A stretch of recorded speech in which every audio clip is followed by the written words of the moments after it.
Hey everybody, it is episode 2. In episode 1, we considered, is this a sentence?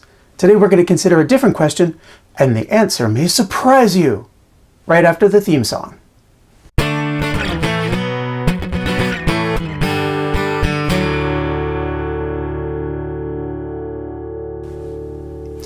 Should this be 2 sentences? That's the question we're considering today, because we're talking about run-on sentences. If you remember our definition of what a complete sentence is, that's a sentence expresses a complete thought in context. Well, a run-on sentence has more than one of those complete thoughts in context competing for space in the same sentence. If you want to fix it, you've got to split those sentences up somehow with a... You know what? I'm sorry. I'm having a real hard time concentrating because I haven't had lunch yet. How do you guys feel about pizza? I'm here at my local coffee shop. This place has the best pizza. I eat it all the time. Pop quiz. How many complete thoughts did I just say? Yes, you there, the smart one with your hand up. That's right, 3. I'm here at my local coffee shop. This place has the best pizza, and I eat it all the time. Question 2 of the quiz. How much of a pause did I put in between those 3 thoughts? Okay, in the back. That's right. None. Basically no pause at all in between those thoughts. It's that tendency for speakers not to put any kind of a vocal marker in between their thoughts, at the end of one thought, the beginning of the next. It makes learning a foreign language, especially as an adult, really hard. Native language speakers speak so fast.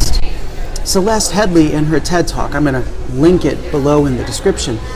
She's a professional interviewer. She says that we can speak at up to 225 words per minute, but we can listen at up to 500 words per minute. So you put your videos on 1.5x or 2x or your podcast, you can speed them up and you can still understand what's being said. In fact, you can do that because of your brain. I'm not going to dig too deep into the linguistics and the neurology of it, but let's imagine that this piece of pizza is your brain.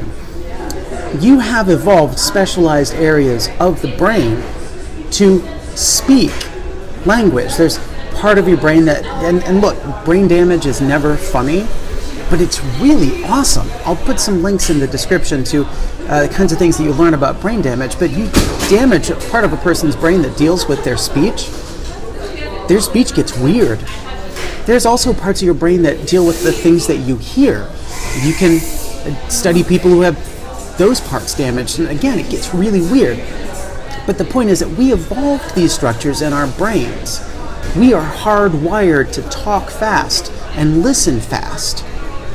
In fact, if we were to start putting a vocal marker at the end of a sentence, and it happens sometimes, it would completely change the sentence that we're saying. For example, when I said this place has the best pizza, that was my opinion. I'm putting it out there. I'm encouraging you to come down here and try it.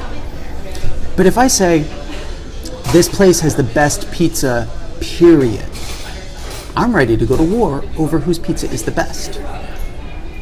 So it kind of makes sense then that you would end up with a run-on sentence, because what you don't have in the brain, what hasn't evolved in here, is specialized areas for writing, specialized areas for reading. We didn't evolve with a pen and a pencil and a paper and a book or a computer or a smartphone. We evolved with oral language. And you end up with run-ons in your writing because you're thinking like a speaker rather than like a writer. When you're speaking, you're not putting in a period, you're not putting in a question mark, you're not putting in a pause. The person you're talking to understands that those are there already. Your run-on sentences in that way are really just a consequence of human evolution. So does that mean our evolution is our destiny? And we're just going to be stuck with run-on sentences forever? Well, yes and no. And I'm going to give you a hashtag warning here, because there will be times when you will want to write a run-on sentence. And there will be times when it would be great to write a run-on sentence, but there will be English teachers who will not appreciate that. But a run-on sentence, if you are the kind of writer who is writing things on purpose, you're trying to evoke a certain feeling or you're trying to get across a certain message, if the run-on sentence is appropriate, then, sometimes you've just gotta go for it. In fact, one of the most famous sentences in all of English literature is the opening sentence to A Tale of Two Cities by Charles Dickens. You can probably recite at least the first couple of pieces with me. It starts, it was the best of times, it was the worst of times, it was the age of reason, it was the age of foolishness, it was the season of light, it was the season of dark. I mean, that whole sentence is a run-on. Just complete thought after complete thought after complete thought, separated only by a comma. But Dickens wasn't doing it just because he was a literary giant and could get away with it, although he was and he could.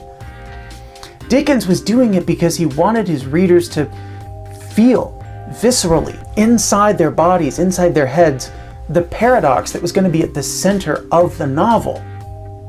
The contrast that was just going to be inescapable for the characters and therefore the readers. I mean, a run-on sentence can create not just that feeling of tension between paradoxes, but it can create a feeling of excitement, of joy. Like, when you're opening your Christmas presents and you're narrating it, you're probably not stopping to think about where the periods are. It can create a feeling of anger or distress. If you are really standing up against something and you're really expressing your beliefs, you may need that run-on sentence. And sometimes maybe it's not a pure run-on sentence, but one that has a lot of conjunctions between the complete thoughts. That might make it what we call a rambling sentence, but again, if you're doing it for a reason instead of out of carelessness, then do it. There's also the no part of that question, where evolution is not necessarily our destiny when it comes to run-on sentences. We can eliminate it. Maybe not perfectly, maybe not every time, but if we think of it kind of like the flu, well, we want to consider some prevention and some treatment. This is going to get weird for a second, and I'm sorry, but I have found as a writer, and something that works great with students, one of the easiest ways to prevent run-on sentences is to write out loud. Sometimes that literally means going to a space where no one else is, and as you are putting the words down onto paper or typing them in, you are saying them out loud, so that you, like any other native speaker of English, will hear where one thought ends and the next one begins. And this shouldn't be a strange concept to you. Like, I'm pretty sure that when you get a text from your best friend, you read that text in your brain in her voice. Or when you pick up your Harry Potter book, you're reading Harry's lines in Daniel Radcliffe's voice because that's what you know from the movies. So why can't you read your own writing in your own voice? Whether it's literally being alone in order to say the words as you write them down, or finding a quiet space and doing it very quietly in a crowded classroom, or maybe even just training yourself to hear your voice when you write. One of the greatest compliments you can get as a writer is to have somebody tell you that you write the way you talk. And that's a good thing, because when you are trying to put on somebody else's voice, when you are like extra vigilant about everything that you're doing in order to stop the run-on sentences and stop the sentence fragments and stop all of these other things and try to fit the pattern, you lose your voice, you lose your individuality. So practice writing with your voice, so that whether you're alone in a quiet corner of the classroom or in a very crowded classroom, you can still hear up here what comes out of your mouth if you were saying it out loud. And by far, that is the best way to prevent the run-on sentence. A second way would be to use a speech-to-text app on your phone or on your Chromebook or on your computer, so that you could literally speak the words and have them appear for you. Now, the phone isn't any better at capturing the spaces between our complete thoughts in conversation, but when you are speaking to the machine, you will say period or question mark or comma where you know that there should be one, and then it will be there. Now, let's say that the prevention hasn't worked, and now we need to think about treatment. Again, I'm going to go with the out loud treatment. Have a friend read your paper back to you. That friend doesn't know your voice necessarily and isn't going to read it with the same voice that you were writing it with. And you'll be able to hear, as long as your friend understands that you pause a little bit at a period, you inflect correctly when you ask a question, things like that. As long as your friend is doing that while he or she reads it to you, you can listen to make sure that you've put in the right punctuation to stop the run-on sentence from happening. If you've been using a computer or a Chromebook or your phone, you can use the reverse of the speech to text and have the text to speech. Have the Chromebook, have the phone, have the computer read your words back to you, because even though they can't hear an unspoken period when you're dictating, they can read to you a period. They know what that means. Anyway, once you've identified where those run-on sentences are, the fix is a no-brainer, right? You put a period and then capital letter afterwards. Well, that is one way to do it. A slightly more sophisticated way to do it would be to use a semicolon. That's the winky face in your old-fashioned emoji. Pretty much the only job a semicolon has anymore is to separate complete thoughts in the same sentence. But it works best, the semicolon works best when the two thoughts it is separating are related. You wouldn't want to take a sentence about baseball, throw in a semicolon, and then put in a sentence about, I don't know, My Little Pony. That doesn't make any sense. But you could put in a sentence about baseball and then another sentence about baseball separated by a semicolon, and it becomes one sentence, not a run-on, and perhaps kind of sophisticated sounding when your teacher looks at it or when your friend reads it back to you. There is a third fix, which is to use a comma and a conjunction, but I'm actually going to spend a lot of time on that in episode 5 of this series, so I'm not going to get very much into it now.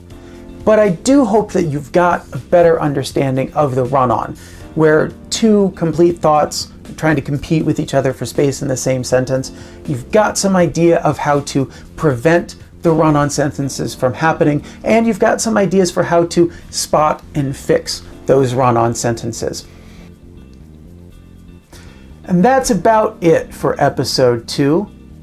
There will be an episode 3, and that one, it's gonna get a little technical. We're gonna talk about some of the things that English teachers really geek out over, like subordinate clauses. I mean, doesn't that just send a chill up and down your spine?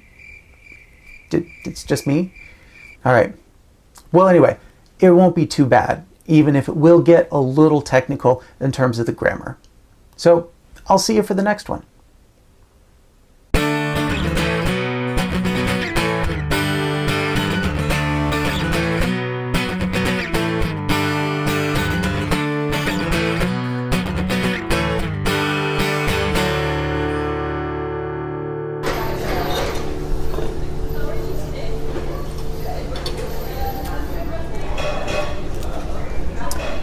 Let's pretend that this piece of pizza is your brain.